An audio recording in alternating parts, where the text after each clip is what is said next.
Good to be here. All right, let's get started. The White House not holding back after federal judge William Oreck said the administration could not punish sanctuary cities by withholding federal funds.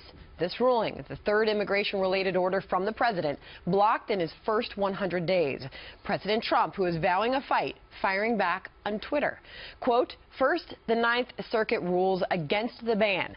And now it hits again on sanctuary cities, both ridiculous rulings. See you in the Supreme Court. And the president accusing his political opponents of playing politics with their choice of courts. Tweeting, quote, out of our very big country with many choices, does everyone notice that both the ban case and now the sanctuary case is brought in? The Ninth Circuit, which has a terrible record of being overturned, they used to call this judge shopping. Messy system. Earlier on America's Newsroom, White House Press Secretary Sean Spicer slamming the court's decision when asked if he believes they have an agenda. Watch. Come back to the tweet. Do you think the Ninth Circuit's got it in for the White House? I don't know that they have it in for the White House. I think they have it in. They have a horrible record of interpreting the law, and that's just a fact. U.S. Code makes it very clear that this president has the full authority to do what's necessary to protect this country and to present grant money in a way that he sees fit. The idea that any judge or any jurisdiction would not be wanting to help make sure that we can protect our citizens runs counter to, frankly, what we should all be looking for as citizens and what our law should be supporting to do. As you can see, and as you saw in the president's words, Eric, the White House not holding back, but this judge say, no go, you can't do this. Well, and I think it is. I think Sean Spicer is being very, let's call it political, in that I do think the Ninth Circuit, which is notoriously liberal, has it in for Donald Trump. I mean, they clearly have been the two big pushbacks on a couple of big initiatives that Donald Trump was trying to get through. And, you know, we're waiting to see how this all plays out, but I will bet my bottom dollar that they bring this to the Supreme Court and see how the court decides, and maybe the Trump administration gets a win. But it is interesting that all, you know, was it 11 circuits I think we have in the United States? Both of the major pushbacks have come from the same Ninth Circuit. The president, Trish, in those tweets, certainly not holding back his thoughts on this. Yeah, no, I don't think he's holding the Ninth Circuit, shall we say, in very high regard.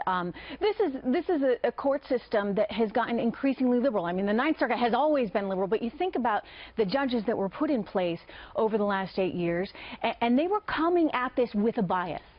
In other words, they want to reconstruct the world as they see fit. And you got to wonder what's happened to just uphold the law. I mean, you don't need to reinterpret things in your own vision, in your own utopia. And too often now in the judicial system, that's what we're seeing. Katie Steinle was often mentioned on the campaign trail when by Donald Trump.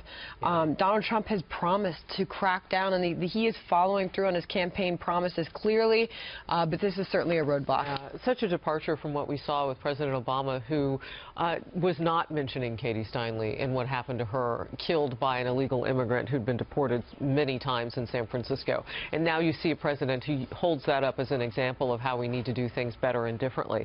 But to just piggyback a little bit on what Trish Regan is saying. So what's interesting about a court changing is that when Democrats looked at the current new U.S. Supreme Court nominee then, Gorsuch, their greatest criticism was, well, you know, he's going to change things and this is going to become a court of advocacy.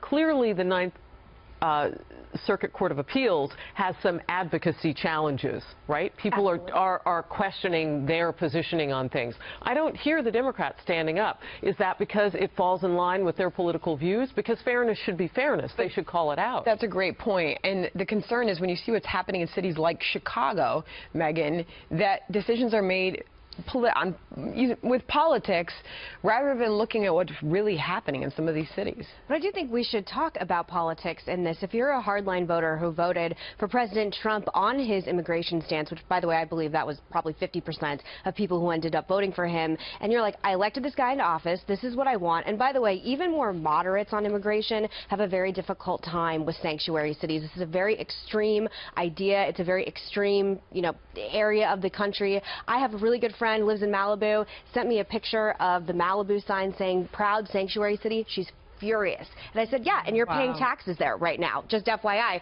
And anyone can come in and do anything, any illegal behavior, and it's accepted in the area you live in and pay taxes. So it's extreme even by, I think, people who have a more moderate stance on immigration. And the problem is, if you got up in the morning, voted for a harder immigration stance with President Trump, now it's being stopped, as you just, both of you just said, by political judges in the Ninth Circuit who are apparently going to take that in their own hands, despite what the American public voted for. You know what's interesting too, Megan, and I was writing this down as you were talking about sanctuary cities and jurisdictions. They actually technically operate outside the law as we know it now. So let's put all the funding aside. Let's just talk about the American citizenry and what the expectation of protection is for the rest of us when illegals live among us with special treatment. I mean, I think that's a fair place to start. And then you have an entire state in California which would like to become a jurisdiction. I see tweets, I'm sure you see it in your social media all the time. People in California are like, stop speaking for me. I don't want the entire state to be this. Your thought? My thoughts are, then fine, and you shouldn't. If the state of California wants to declare themselves sanctuary, go for it. Knock yourself out. But all the Trump administration is saying, and I would agree with, then you run the risk of federal funding on things, not just reimbursement for holding illegals in your jails, but reimbursement on things. You want to play autonomy. Slippery slope. Yeah, go ahead. But there is a lot of funding for law enforcement, for municipalities that are federally funded and sometimes matched by states, that if you pull that back, they would have a hard time. California would definitely be having financial problems. So be careful what you wish for, but it's got to go across all in the world. It's a very large economy, but I think you're touching on something that's really important here, because you think about funding, federal funding, even for Homeland Security in a state like California, in cities like San Francisco and Los Angeles. If they lose that funding, and frankly, they are at risk at losing all kinds of federal funding.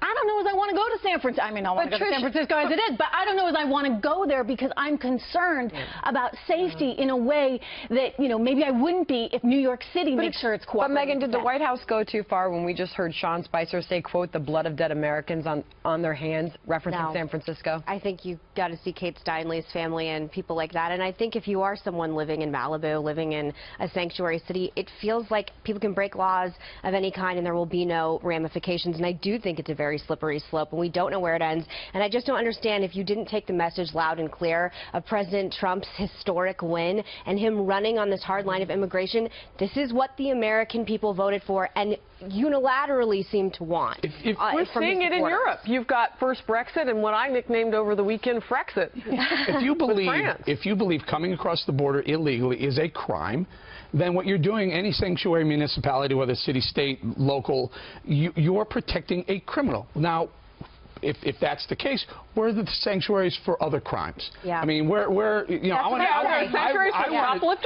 would like to see other crimes that we may not all agree on. Maybe some people think smoking marijuana isn't necessarily a crime. Well, maybe there's a sanctuary city for that, too. We can have a sanctuary couch where none of us have to pay taxes. How about that? I'm up for that. I'm all for that. All right. Meanwhile, the Department of Homeland Security opening a new office today dedicated to helping the victims of crimes committed by illegal immigrants. DHS Secretary John Kelly delivering remarks just moments ago, saying that too many American families have been torn apart by tragedies that were very much preventable. But because of years and years of policies complicating immigration and enforcement efforts and a politically correct approach to public safety, there are mothers who will never again receive a Mother's Day card from a son. There are husbands who will never again kiss their wives. There are children who will never get to graduate from high school. These victims of illegal aliens aren't data points, they're people. Critics are taking issue with the program, saying it will stoke fears about immigrants and further divide the country. A new editorial in USA Today arguing, quote, crime victims and their relatives deserve help and information, but such assistance need not be wrapped in a package that exaggerates immigration crimes, fosters a notion of group guilt, and stirs up bigotry. Blaming an already unpopular minority group for the actions of a few has no place in America. So having a department that helps victims of crimes apparently is stoking fears. In this case, and liberals are pushing back on it because it's Donald Trump and it's a conservative or a GOP idea. But think about that for a second. Helping victims of a certain act. Right? This is a liberal calling card. We defend the victims of certain types of bigotry, racism and whatnot, and everyone should. But when it becomes the victims of families hurt by illegal immigrants, all of a sudden that becomes, well, that's not a class that we want to protect, so we're against that type of protection and assistance for families. I mean, he's 100% correct. The left will help any victims of any crime. If you're in a safe space and someone says something you're offended by, they'll help you. But actual victims of crimes by illegal immigrants, that's a step too far.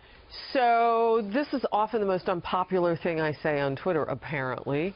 I know there's an original crime here, and that is that they are here illegally. So, I mean, if we just start there are a lot of people that are going to need a protected space. Millions of them. We've got to really come real about how they got here, who they are when they're here, either breaking the laws or not, and how we deal with that. I just don't think that we were talking about that from its origin, and it's important. They've already broken the law. Are you going to give everybody a safe space just because they're here illegally? I have an option. You do? What is it? Honestly, the most common sense, credible option of the way of handling 11, 12, even 20 million illegals here, whatever the number is. Oh, let's say it is. Just as the way there are maybe 5 to 10 different DMVs in every single state, you create an embassy structure around maybe it's a DMV, maybe it's another place. If you're illegal, you're here illegally, and you want to come out of the shadows. You go into this place, you're documented, and you're not arrested, and you're not deported, but you're on record. You're not a citizen yet. You're not any other classification other than you are now documented. Is that not amnesty? Yeah. No, it's not amnesty. How is it not? You're putting them in a building because and you don't get protecting citizenship. You're still not considered an American citizen. How much time do they have? Is there a moratorium on how long they hang out at that embassy? I mean, is it like, what's his name with the Wikipedia where he was hanging out at the Peruvian? It's a softer way, and by the way, it's a more economical way to get the people who are in the quote-unquote shadows out into the mainstream and paying taxes, which is what we should all want as well. So there would be a fee structure at that embassy to apply for certain things. That's an interesting thought. Yeah. And easy, Would they get do more on that in Outnumbered Overtime and really talk about how that works? No, you don't get benefits, and listen, we're giving away benefits as it is, but you don't get any additional benefits that going back to the point, though, get. this is giving a voice to, as the president puts it, a forgotten population. That is a very important aspect to the immigration debate that has been for many years left out of the discussion.